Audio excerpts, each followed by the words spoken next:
Hey guys, welcome to Stage and Slam at Home. Come on in, it's great to see you all.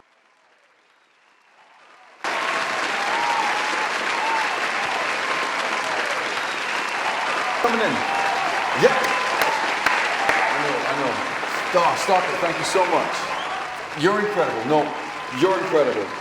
That's what it is. You like it? I thought it was... Yeah. Thank you so much.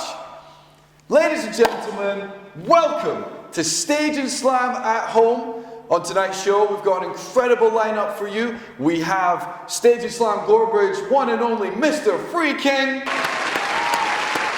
I know, it's incredible. He is, he's incredible. We also have some special guest appearances from none other than Edinburgh's own Mr. Herman the Monk. Wow, yes, he is incredible. I know. And then last but not least, we also have Fife's own Tex, the Space Cowboy. We're so excited, so excited. Yes, but ladies and gentlemen, thank you so much. We're looking forward to this. It's going to be amazing. But before we go any further, I need to make sure and introduce my co-host, Mr. Charlie Banks. Joel, it really is my pleasure to be here. And I truly would not be anywhere else with you today. Neither would I. Thank you, Charlie Banks. On tonight's show... Like nowhere, Joel. Nowhere. That's great, Charlie. Thanks. Also on tonight's show... Literally nowhere else. Joel, this is the place to be. Yeah, I agree, Mr. Charlie. Thank you. Yes. Isn't he incredible, ladies and gentlemen? Yeah, absolutely. He's a stellar co-host. It would be nowhere else, apparently. I mean, anyway, on tonight's show...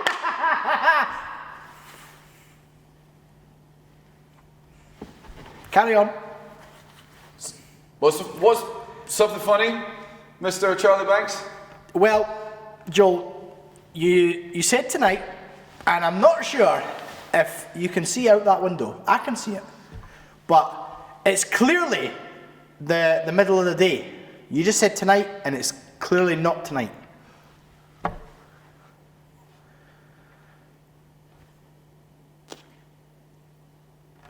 Well, you need a shave, so you need a shave. Joel, I can't believe you've just said that.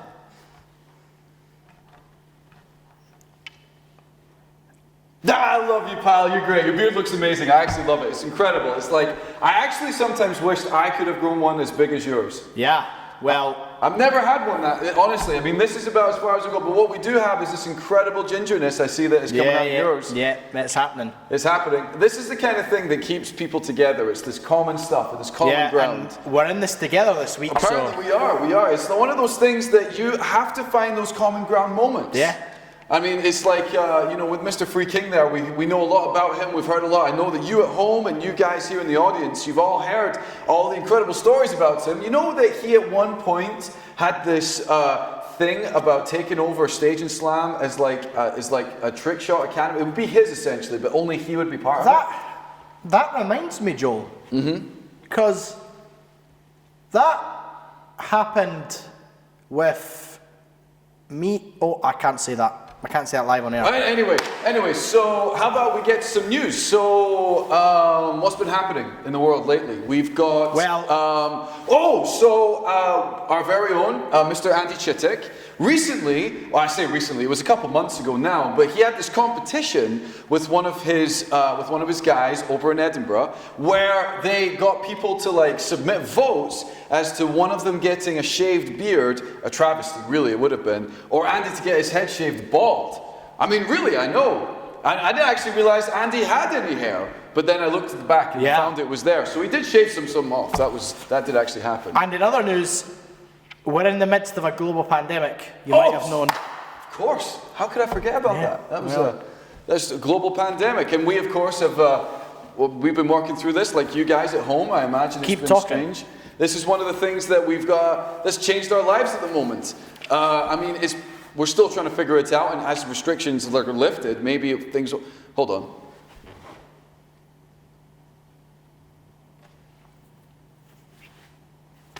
It's you, Charlie! Sorry, I couldn't see who it was there. Well, I thought we just had a stranger appear on set. I couldn't tell who it was. Joe, I believe there's a special guest with us tonight.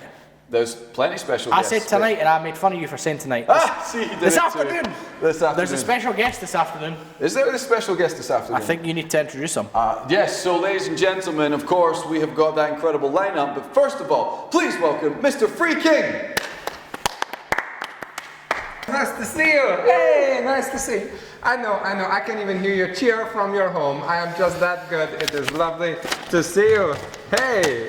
Hello, Mr. Freeking. No, the pleasure is all yours. Now, Mr. Freeking, that was quite a reception you got there. Not everybody gets a reception like that on our show. Well, when you are as talented as me, the people just love you, and that has been the case for my entire life, and it is great. I'd love to come here and serve with the people and to be with you guys, and you know, I'm just awesome, and we all know that. But anyway, I think looking at you, I definitely don't know you, Upside Down Head. I just think of this name. I love it, Upside Down Head. That must stick. Charlie, it's like you have no hair on top and all at the bottom. Very strange. You're right. Upside Down Head. Charlie, we might have to change our title to have that included. I know, I feel like his name is... Yes, but if you hang upside down on the sofa, maybe you look the right way up. I don't know. But I definitely recognize your face. I feel like I might have, you know, kidnapped you before, thrown you in the boot of a car. I don't know. Has this happened? Anyway, Mr. Freeking, it's so great to have you. I know that you were a sort of regular at Stage and Slam Gorebridge last year. Yes, I was. And it was an incredible time that you had there. You almost seemed to go through this life-changing experience, but I hear that you had a sort of change of heart and maybe even wrote a book, is that right? Maybe even wrote a book. I did write a book. It is called I'm Really, Really Sorry. I tried to take over Stage and Slam and kidnap people and did all sorts of crazy stuff. Yes, I'm really happy to now teach you to do trick shots, etc. It's a long title, but it's a work in progress. I've read it already. It's a real page turner. Charlie, you've read it already? Yes. It was released today. Well, Mr. Freeking, if I do have the opportunity to tell you that I did love your thoughts on drinking Iron Brew through the socks. Oh yes, I come up with all of the best techniques. It's why Dude Perfect, who I now team up with, and we are Dude Freaking Perfect. It's why they love me so much. I'm able to teach them to be better at talent, all this crazy stuff. It is absolutely wonderful. And Mr. Gingerbeard, you're looking very confused. Oh, yeah, sorry. Well, Mr. Freeking, how did you come to write this book? Well, you know, when I went through the experience with Dude and Perfect, where, you know, with the kidnapping and the gifting the Eiffel Tower, and not the Eiffel Tower, it was the Statue of Liberty. See, when you've done as many crazy things as me, you lose track of what you've stolen, who you kidnapped. It's funny you should say that, because there was one time at Stage and Slam where there was these two ice cream Anyway, Mr. Freeking, yes, so you came to write this book. Did you write that with Dude Perfect? Well, I write it because of Dude Perfect, not necessarily with Dude Perfect, because they teach me that, you know, although as myself, I am awesome, the best trick shotter in the world, when they team up together, they do really, really well. And I thought there's something I can learn about teamwork, and I write in this book that maybe doing life on your own is not always the most fun or the best or most effective. Oh, do you hear that, ladies and gentlemen? Can we get a round of applause for that? I mean, that's just... You don't need to ask them, they're already applauding. I am the Freaking. Of course they are, of course, Mr. Freeking. I'm so sorry. So you didn't write it with them, but I did see there was some people in the credits that you had... Well, yes, there was Herman, the non-German Austrian monkey, and I think the monkey. Yeah, he is a bit of a monkey, but also the crazy Texan guy who doesn't like eye contact. Those guys I have hung out with, and they helped me write the book. Yes, I've got in my notes. So we have Herman the monk, and we have Tex the space cowboy. These are some very famous names that I was impressed that you. I mean, of course, being in the field that you are, you're the best that there is. But these are guys in very different fields. How did you come across them? Well, do you know, the thing is that whenever people want to get better, they think of the one person to contact, it has to be me, and they were thinking maybe we could improve what we do, all that kind of jazz. So, you know, they get in touch and we make the Trick Shot Academy even better by including people with crazy talents, from musical bells to shooting stuff. It's just fun. Wow. I have to say, Mr. Freeking, this is just blowing my mind that you've got a trick shotter with a monk and a space cowboy. I mean, that sounds like the start of a bad joke, but for you, it seems to be international success. all day, but everything I touch becomes international success. And no wonder I blow your mind. Small mind, big person. It happens. It's very true. I can't Yes. argue that. I can't argue that. It's just a case. That's just incredible. So with this book coming out and the Trick Shot Academy, my producers were actually telling me that you have a live kind of demonstration of this Trick Shot Academy for us to see. Yes, yes. Well, we put it together. The kind of live is my favorite kind of live, and we are going to do the kind of live demonstration now. Yes. Oh, great. Let's roll clip. Hello, how are you? Ladies and gentlemen, I present to you the Freeking of Stage and Slam Goldbridge. It is nice to see you guys. How are you? Here now, Mr. Freeking, we realized that you had the Trick Shot Academy, and Yes. that these were your Trick Shot Academy members, but there was someone else who was going to help us with this. Ah, Herman the Monk. Hello. Yes, it is my friend Herman. He is here. Hello, I am Herman, and I am a musical monk. Now, some people think that I am German. Herman the German, they say, no, no, no, I am not German. I am Austrian. And now there are three things as musical monks love more than anything else in the world. There are Mars bars, there are the mountains, and they are the music. Ah, the music. With the music, there is no limit. Thank you, Herman. Hey, Champion. Oh, my name is Texarkana Condominus Fungus eating the sixth, but you can call me Tex. Woo! Hey, boy, don't you make eye contact. That'll get you shot on Uranus, the planet. Brilliant. Thank you, Tex. So we're going to be having the three of these guys. They're going to be leading their area. So obviously we have the Freeking for Gorebridge. yes, Gorbridge. Love you guys. We have Herman the Monk for Edinburgh. Yeah! And we have Texas Space Cowboy for Fife. 3 times for the kingdom. Five. Somebody knows. All right, so what we're going to be doing is we're going to be starting with Gorebridge. Now, they're going to call out something for you guys to bring. We're going to be having, let's see, 4 rounds per area and see if we can come up with the champion from that. Whoever has the most by that point, then you guys will be your area's champion, okay? And then we'll go in for all 3. So, Mr. Freeking, you are Yes. first, Gorebridgers. You need to get ready. I'd imagine getting on your feet will be helpful for this. Can you see me do? Dude, I am so excited. When we trained the Gorbridge guys at Stage and Slam Gorbridge, they were killer by the end of the week.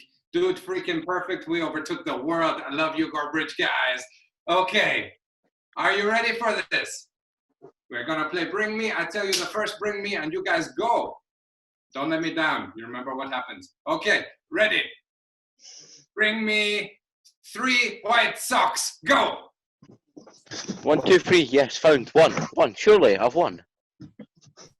Can't see them, Gregor. Can't see them. We have to see them. Oh, I see 3 white socks. I see them.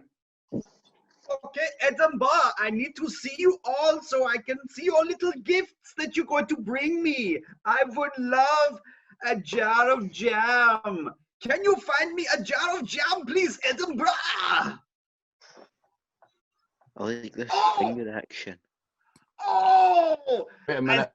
I think I see a museum. Yes, a sticky situation. Right. Well, I've been looking for my space cow for months, and I think she's gone, and I think they might be in somebody's house. So I need to see some beef. Bring some beef to the screen. Some kind of beef. Go. Beef. I think it might be my space cow. Joel, start flexing. I'm not flexing with space techs here. That's a losing battle right there. Hey, it's all smoke and mirrors, my man. This is a flesh spacesuit. Makes me look big. Can I get one? That'd be great. Wow. They're expensive. Oh, here comes Jack Shively with some beef. Oh, my goodness. He's got a whole roast. I think that is actually my space cow. Wow. Yeah. That is impressive. Good job, Jack. Well done, Jack. Evan is still not returned. Mr. Freeking, Around. Okay. Well, I know from when I trained you guys in Corbridge, we are very good at the trick shots and the sport. So, I want you to bring me something sporty. Go. Rugby ball. That was very fast, Gregor. Oh, Zach brought a tennis racket. Nice. I like Sorry, the Evan. We already finished your round. Okay, so this time I would like more than anything else in the world, not one, but zwei daisies. 2 daisies. You need, Joel, you're on the 3rd floor. This might be very tricky for you, Joel Hassan. I am very sorry. Yeah, But I this need would be 2 difficult for me. daisies. This would be very difficult. I have to say though, if you said an axe, I could totally get you that in a heartbeat. That wouldn't be hard. I think that everyone in Edinburgh is at least 2 floors up, no? Just brush the hair. Oh, Owen. I think Owen's got it. nice, Owen. Never sprinted so hard in my life. Way to take one for the team, Owen. Yes. Nice job, bud. All right, Tex. Right. So Joel has me feeling self-conscious because my muscles are fake, like we just said. So I need one of the two of you to bring me a piece of exercise equipment real quick. Just go any random piece of exercise equipment you can find as fast as you can. Go, Jack, go. Oh, yeah, Jack likes to get swole in his room. That's why he's throwing his hands up. He should have something right there. I'm actually impressed he hasn't found. Oh, Evan, yes, man. That's mopping with a kettlebell. All right, then back to you, Freeking. I see you brushing your hair there. I just keeping the afro in good nick, yes. Okay, I have a great idea. As you guys know, I'm the king of making it rain, so can you get me an umbrella? Umbrella hat. That counts, eh? I am standing fast, I'm no moving. Umbrella Oh, hat. Amy. Amy's got it. Wow, Amy, that was fast. I think I like Amy's. Amy's tactic seems to be sound. She's taking us with her. This is a good idea. Okay, the next M on my list, because I love the M's, is a magnet. Can you find me a magnet for my magnetic personality? Oh! Oh, Miriam. Yeah, so up here in space, we're more advanced. So we're actually on COVID-27. And COVID-27, the number one symptom is a nose that runs like a faucet. So I need a whole box of tissues. I need you to find a whole box of tissues. Evan Moffitt, he's got it next to his bed. He must have the COVID-27 too. But watch the eye contact. I have my next round. So in all the sporting work I do and all the working out that I obviously do, I have to work very hard with my feet. And it can get very sore and very sticky. So I need you to bring me some medication for athlete's foot. Oh, There. Here. Medication. I've got some. Got some. Oh, there you go, Gregor. Thank you. Okay, now I need another of my favorite M's here, Mackenzie, to help me with this one here, because it's very, very tricky, no? I need you to find me some oddly shaped pasta. Oddly shaped pasta. Do you have any pasta that is oddly shaped? Ooh, Miriam, did you find anything? No. Spaghetti. Nice one. Is that the Somebody Austrian spaghetti? Spaghetti. No. Amy, what did you find? Nothing? Amy could only find. Oh, there's Emma. Emma got some. Oh, Emma found something, yeah. Nice. Ooh, she's got two. All right, I think that one goes to Emma. Woo! Nice one. Tex. Nice. Okay, for no other reason that it's going to be hilarious, and it's just Evan and Jack here from Fife. I need you to bring me a university lecturer. Go. This is going to be amazing. It depends on who gets back quicker. World-renowned scholars are about to come to the screen, ladies and gentlemen. They're just, here. Oh, Oh, it's neck and neck. Oh! I think Jack wins by a nose. Jack wins by a nose. Oh my goodness. Wow. There it is. Thank you for playing, Dr. Shively. Well done, guys. Hi, Okay. everybody. I'm glad, like, was it big? Like, bring an old bag or something. Okay, so Josh, at the end of those 4 rounds, because I believe we've just completed 4 rounds, what are our scores? Well, from Gorebridge, Stephen is in the lead. From Edinburgh, it's Miriam. And Fife is currently tied. Ooh. Nice one. So that means that Stephen is our champion for Gorebridge. Miriam, you're the champion for Edinburgh. But we need a tiebreaker for Fife. So Tex, I'm going to let you decide this. Just give you a moment to get decided. Boys, you can get ready. Tex, whenever you're ready, you go for it. Right. So because I missed my space cow, I need a live animal. So bring a live animal to the screen. Go. I have an affinity for creatures. They absolutely flew. Yeah. They're both in this to win this. I'm impressed. The 5 boys are bringing it. I mean, if I were an animal and some teenage boy came running up on me at full sprint trying to, like, jostle me around, then I would, oh, my goodness, Evan Moffat. Evan Moffat. I saw the dog in Evan Moffat first. This one goes to Evan. That's incredible. Jack, I'm impressed that you managed to get your dog there just by calling her. That's a good job. And do you guys have the same kind of dog? I swear I just saw the same dog in both screens. No, mine's a Schnauzer. I'm going to pretend like I know. Ah, yes. Is Austria no? All right, then. So, ladies and gentlemen, our finalists are Stephen from Gorebridge, Miriam from Edinburgh, and we have Evan from Fife. So, we are going into, let's see. Now, we didn't really, so we have the 3 participants here. Let's see who can get to 2 rounds one first. So, imagine at best 2 out of 3. But you've got to individually win 2 because it's not out of 3 because it's, wherever that would be out of 6 or something. So the first of 2 rounds won, you guys are the winner. Okay? Does that make sense? All right, then. So we'll go back to Mr. Freeking. You can choose for this one, and then we'll go Herman, and then we'll go back to Tex if we need that one too. Excellent. I think because it's the final, we need to take it up a level. So here's my challenge for you. Bring me a watering can. Go on. Ah, Stephen, the hero. Okay, so for all 3 altogether, I need you to get a hat and a scarf that do not match each other. Go! Oh, that's easy. A hat and a scarf that do not match. A bit of football would count, would it?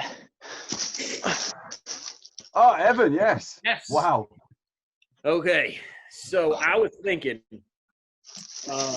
and I don't think a box of tissues is good enough for the COVID-29 or whatever I said. I don't remember. But what would do well is a towel, but make it a stripy towel. So go find me a stripy towel. Okay. I actually don't have any. Oh, there he is again. Nice one, Evan. And by all accounts of the rules, that means that Evan, you have won. Fife is the winner for this one. Yes. Here. Congratulations. Well done, guys. Round of applause for all. Thank you to our champions. Thank you to all of you who participated. Yes. It's nice to be back and good clip. Welcome back, everybody. Welcome back. Yes, I know that was just incredible. We had Mr. Freeking there with the Dude Freaking Perfect Trick Shot Academy. And Mr. Freeking, I have to say, color me impressed. Yeah, man. I mean, Evan, I did not see that coming. That was crazy. It's not like we already saw that coming, but it was wonderful. And I don't know, have you got anything to add upside down head? Yes, well done to everyone. Great job, Evan.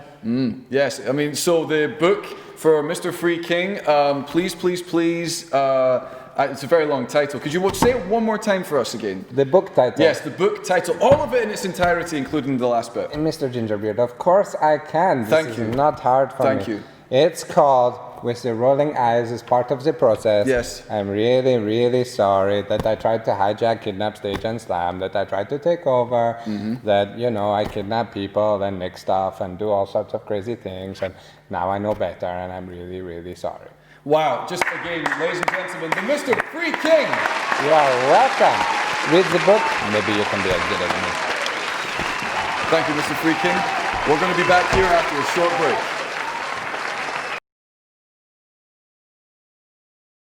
Wow.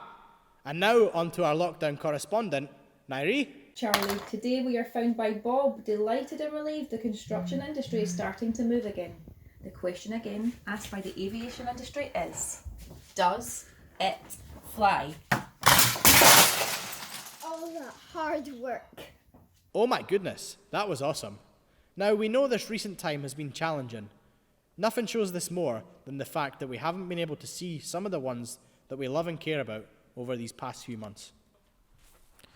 But, looking over the years of Stage and Slam and SummerSlam, we were reminded that 6 years ago, people had a very unique way of getting alongside a great cause.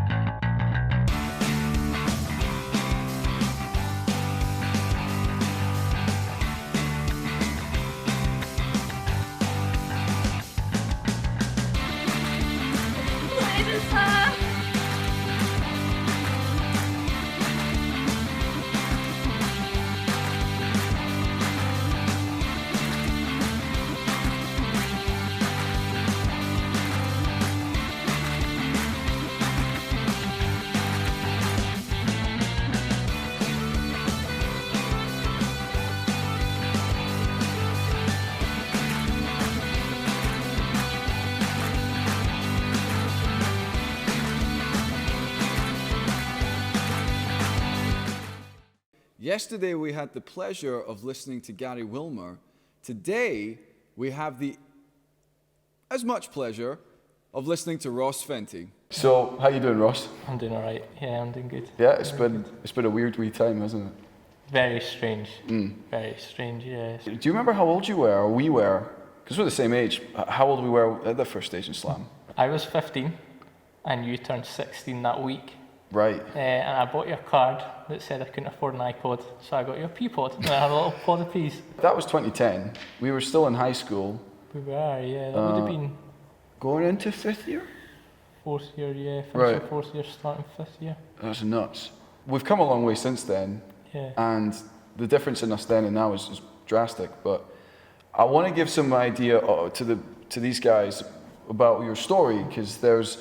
I mean, it's not just the fact that everybody's story is brilliant, but yours just has some special moments with Stage and Slam. So I'm going to ask you some questions and sort of facilitate that. So we've already got when you attended Stage and Slam, but how did you come about going? So I attended Stage and Slam, what would that be, 2009? 10. 2010 was the first one, yeah. Yeah, so I attended that one because I went to high school and I don't know, maybe, I wouldn't say I was like a really bad kid. I was just maybe a bit off the track, so to speak, just like got myself in a bit of trouble, but nothing crazy compared to probably some other kids. But yeah, so there was this one guy in my class who was a bit strange. He turned up on the first day of high school, a ponytail. Short back and sides with a ponytail. And I thought, man, that guy's asking for a billion. And he got a bit of that from me. So I gave this guy a bit of a hard time. But the guy was always nice. At the start of every day, he was nice to me as if nothing had happened. So eventually I got chatting to this guy and he invited me along to an event called Field of Inflatables. It was through at Belerno Church. So I jumped in the, little did I know, I jumped into his dad's van. I should rephrase that. His dad's minibus, because his dad had lots of kids. Right? His dad knew that I was the person giving his son a hard time. Yep. And just everyone was so welcoming. We had such a laugh on the way there. I got on well with everyone. And then when we got there, I met Ross Waters, who I'm guessing the guys have already met by now. Yeah, they'll have seen him, and most of the guys watching will have. So I met this known guy, him. Ross Waters, and I thought this is like the coolest guy on the planet. Like I had this space in my heart for like an idol, and I was like, this guy's amazing at football, amazing at basketball, amazing at everything. He's got dreadlocks, like super cool, super chill. He likes me. Like the guy eventually says, "Oh, well, we're holding this event in a few months, I think it was. It's called Stage and Slam. You should totally come along." And I was like, well, I don't know, maybe. Knowing it was a church event, not as keen as I maybe first was. And he says, well, we run a drop-in on a Friday at the church, which is this church. You should come along to that. And so I came along, and I met Brad Hablitzel and Alex Foster. Guys were super cool. They gave me a free t-shirt. I played some basketball, got on really well with them. And they said, on Monday, we're on Stage and Slam. You should really come. And I was like, all right, I'll go then. So I thought, you know what, I can get £10 out of my mum for the week. I think it's a tenner for the week back then. It was crazy. I think it was cheaper to send your kid to Stage and Slam than keep them at home and feed them. The guy who had been given kind of a hard time at school, he was going to meet me there. And I grew up in a family that went to church, so I already knew this sort of the basis of it, and I'd been to church plenty of times growing up. It was a Catholic church, so I'd done my confession and my confirmation and my Holy Communion, but it was just it's more of a habit than out of anything else, Come the Thursday, they did a talk on sin and how this sin is quite bad for you, how this sin is it's like terminal, it's almost like a cancer, and it's never going to go away, and it's this idea that with sin, you will die, death is death, there's nothing after that. I mean, I left there feeling proper bad because, I knew I'd made plenty of mistakes up to that point, made plenty since. But, I knew I'd made mistakes up to that point. I was like, man, I feel so bad. Like, this idea is just unachievable goal of perfection, and I'm just not going to make it. And then we went back on the Friday, and Randy spoke to us about the debt. And then he spoke about this debt being paid by Jesus. And when Jesus went on the cross, Jesus was paying that debt for all of us individually. And it wasn't the idea of it. He'd done it because there was lots of us. He'd done it for every single one of us as a person individually. And that really hit me. Wow, like one person would do that for me. Which is funny looking back because I was never a super emotional guy when I was younger, so the fact that really caught me out, that kind of took me off guard. So I was like, wow. And then so they gave us 20 minutes of just silent reflection. I was sitting during that time and I remember just feeling overwhelmed. I've done all these things wrong. Even the guy that's brought me here, he's invited me here. I would be nothing but mean to him. I gave him such a hard time for the first 4 years, high school. I gave the guy a real hard time. Then I realised that was that's what the love of God is. No matter how I treated that guy, every day when I came in, it was like a new day. It was a clean slate. He wanted to know me. He wanted to, he probably didn't like me, but he wanted to give me that fresh slate. And I came in and he treated me like a person that deserved respect and someone to be kind to them. And the way I treated him probably meant that wasn't what I deserved. And that's when I really realised what grace was. Because grace was that idea that what I actually deserved was, I probably deserved a punch in the face. But what I got someone that was willing to give me the time whenever I was willing to be nice to them, no matter what I'd done before. And that idea of actually, someone was willing to die on a cross, no matter what I'd done, they knew all the stuff I was going to do in advance, and they were still like, doesn't matter, I'll pay that debt. And so, just that level of love that someone's like, I know you've done all this stuff wrong, but I still want to get to know you. And so I ended up crying. I remember at the end of the week I was crying. I had different things going on and whatever, and I remember crying. And Ross came up and chatted to me, and he was like, "Are you okay?" And I was like, "I feel horrible. I feel awful. I've done all this stuff, and the only reason I'm here is because someone I've been bullying's been invited me. I just don't understand where I go from here." And so Ross says to me, he says, "Well, the first thing I'd recommend is prayer." He says, "Everything you've done is forgettable. it's to God. It goes away. It pales away in existence if you want to have a relationship with Him. You know, and this is the start of a fresh slate. You know, and you'll make mistakes, but actually, this is a point where you can say, actually, no, I'm going to turn my life around, and I'm going to go in a different direction. And so I prayed Ross there and then, and you know, I really felt that kind of presence, and I was like, wow, like this is real. You know, for me, this is real, and that idea, like this is where the sort of this is a new beginning for me, and you know, this is my chance to have a relationship with a God that I always kind of knew existed, but never really made any big deal of. And so so I ended up at the end of the week, I went from, you know, in the run up to it, bullying this guy, you know, in the weeks running up to it, to ended up at the end of this week and apologising to this guy and saying, listen, I'm so sorry for everything I've done, like, can we start fresh? Like, let's start somewhere new, you know, and let's just go from here. And the guy was about to think, went, oh, mate, and just gave me a hug. And he says, of course you can, you know, it's great. It's, you know, you learn, and it wasn't just a sudden, like, that's me, I'm fixed now. Right. You know, it was a tough process, and there was points where you had to make tough decisions on people you kept in your life and people you cut out of your life, and you know, big decisions you made on your future and how things were going to shape out, and especially, I mean, we were in high school, so you know, having to make the right decisions when it came to certain social situations and everything like that, you know. So, but I think that was a real turning point for me. Staging Slam always keeps like a sort of special place for me, because that was a point where my life took a different direction. And I mean, I'm not necessarily saying my life was going down a gutter, but from that point, my life has always been, despite hard times and hard situations, my life's always been full. It's life to the fullest, you know. And I've always felt fulfilled with what I'm doing.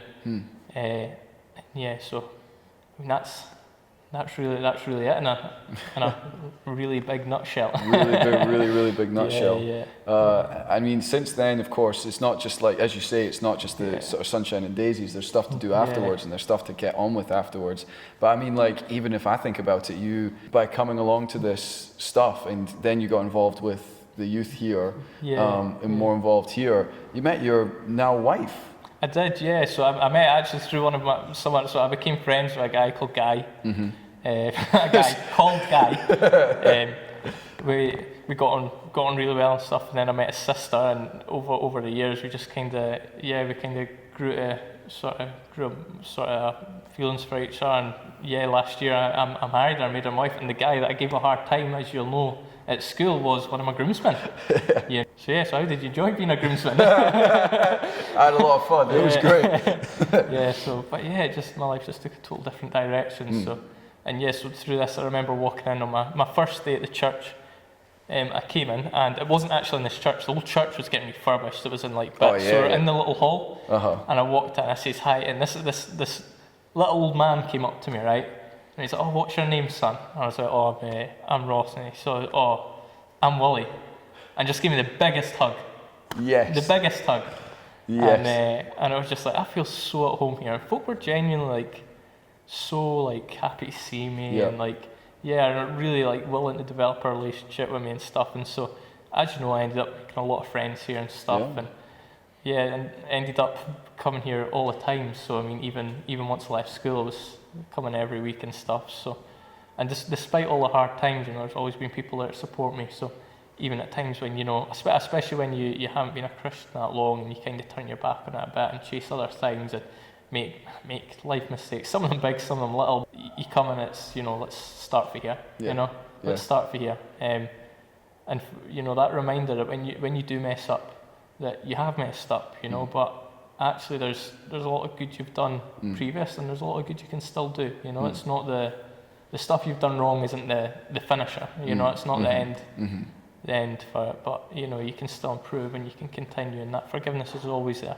you know. That forgiveness is always there. If I was to ask you the question, sum up for me what a relationship with Jesus means to you. That's how I think that'd be a nice way to end this. I think probably the easiest way is to first explain what life without Jesus probably meant to me. And that was life without a real purpose and a real angle, you know, what's next, what happens, and this kind of niggling idea in the back of your head that, yeah, but at the end of it all, like, that's it, you know, like, people aren't going to remember you in 100, you know, people aren't going to remember you in 100 years. I mean, think all influential people that people don't know now, you know, I mean, there's people my age that don't know who Gandhi was, you know, so that idea, like, there's always a bit of a feeling of worthlessness, you know, like, whatever I do, it's in the scale of things, in the scale of the universe, the galaxy, it's so tiny and so insignificant, like, whereas actually, you know, since making that commitment, like, and deciding to develop that relationship with God, like, actually moving forward from there, like, everything has a significance. Yeah. No matter how small I do something, even as simple as giving someone a smile in the street, that's sharing God's love with someone else. A gift that, like, I really appreciated, a gift that's really meant something for my life and my wife's life, you know.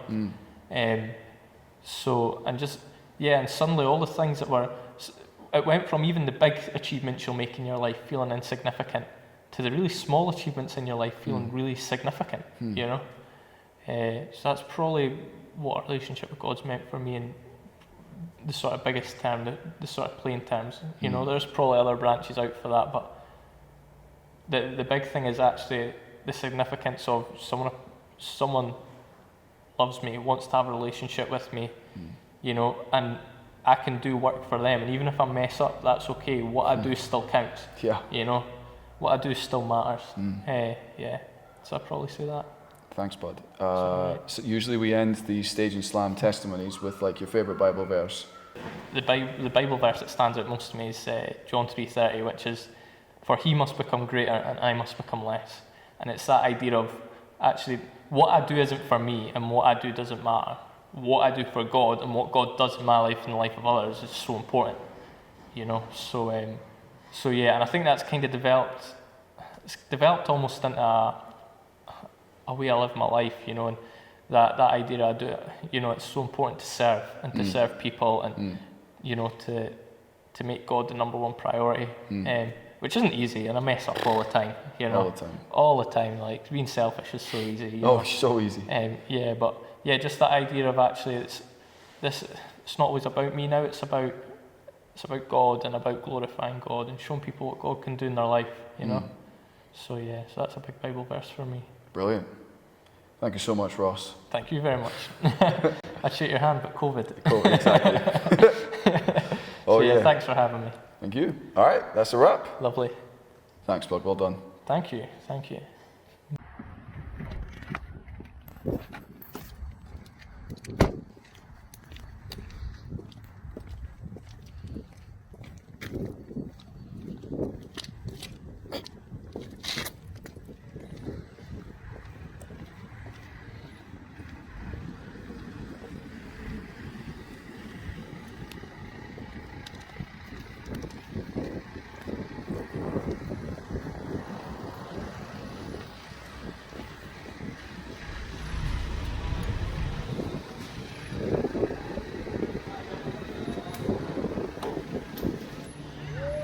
Hi, I'm picking up an order for Tex.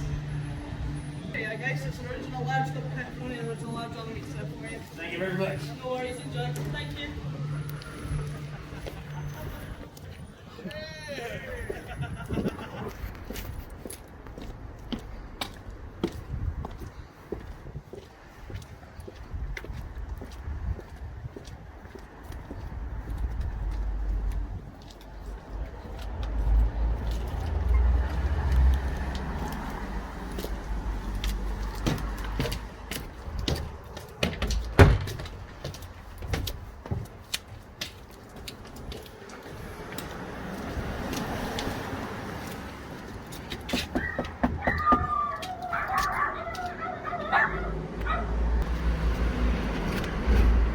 Evan Mofield. Yes. Congratulations on winning. Oh, thank you. Bring me it. Go ahead. Oh, okay. Wow, a box. A pizza box. There's something inside the pizza box in case your smeller is broken. Well, I can smell something. Hey, Hey, I recognize that dog from the game. Hey, it's a pizza. Yeah, enjoy. Well, thank you so much. Yeah. Well done again. Thank you. Evan Moffat, ladies and gentlemen, winner of Bring Me A.